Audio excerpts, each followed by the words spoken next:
अगले दिन से कर्माबाई की दिनचर्या बदल गई। अब वे पहले स्नान करती, फिर पानी भरती, घर की सफाई करती, सब काम निपटाने के बाद तिलक लगाकर शुद्ध होकर खिचड़ी बनाती और तब भगवान को भोग लगाती। इन सब में समय लग जाता। उधर भगवान जगन्नाथ प्रतिदिन कर्माबाई के घर आते, पर वहां पहुंचकर उन्हें प्रतीक्षा करनी पड़ती।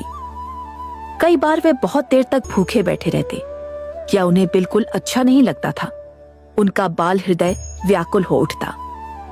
एक दिन भगवान स्वयं कर्माबाई के सामने प्रकट हुए। उनकी आंखों में स्नेह था, पर हल्की सी शिकायत भी। उन्होंने कहा, कर्माबाई, तुमने ये सब क्यों शुरू कर दिया? मुझे भूखा रहना अच्छा नहीं लगता। मुझे नियम नहीं, तुम्हारा भाव प्रिय है। जो खिचड़ी तुम पहले मुझे खिलाती थी, वह मुझे अमृत से भी मीठी लगती थी। फिर भगवान ने मुस्कुराते हुए कहा, माँ, पहले जैसे ही मुझे खिलाया करो। इन नियमों में मत उलझो। मुझे तुम्हारा प्रेम चाहिए। कर्माबाई की आंखों से आंसू बहने लगे। उन्होंने हाथ जोड़कर कहा, जैसी आपकी इच्छा प्रभु। अगले दिन से कर्माबाई फिर वही करने लगी। सुबह 4 बजे उठती, दीपक जलाती और सबसे पहले भगवान के लिए खिचड़ी बनाती। अब भगवान जगन्नाथ अत्यंत प्रसन्न रहते।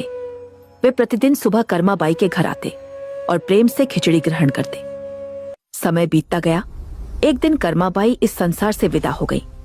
उसी दिन पुरी के मंदिर में भगवान जगन्नाथ की आंखों से अश्रु बहने लगे। समस्त मंदिर में शोक छा गया। भक्त समझ गए, आज कर्माबाई मां चली गई। भगवान ने बलराम और सुभद्रा से कहा, आज मेरी मां मुझे छोड़कर चली गई। उस दिन मंदिर में भोग नहीं लगा, केवल मौन था। पर कर्माबाई का प्रेम आज भी जीवित है, क्योंकि भगवान जगन्नाथ आज भी सुबह 4 बजे उस मां की खिचड़ी की प्रतीक्षा करते हैं। कथा का संदेश ईश्वर को नियम नहीं, प्रेम चाहिए।